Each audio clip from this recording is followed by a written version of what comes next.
You know, you don't have to attend every argument that you're invited to. And if you're on social media, I'm sure you've been invited to a lot of arguments. I know I have.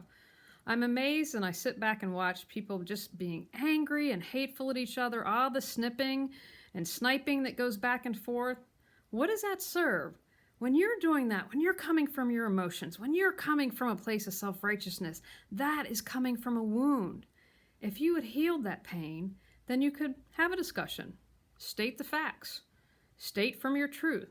But instead, all of us are so wounded, and that's where we come from. So I invite you, the next time that you're asked to be in an argument or you see something on Facebook and want to respond, instead, what inspired action can you take? Or how can you work on your wounds? How can you clear them? Go out, clear the clutter to create the life you choose, deserve, and desire.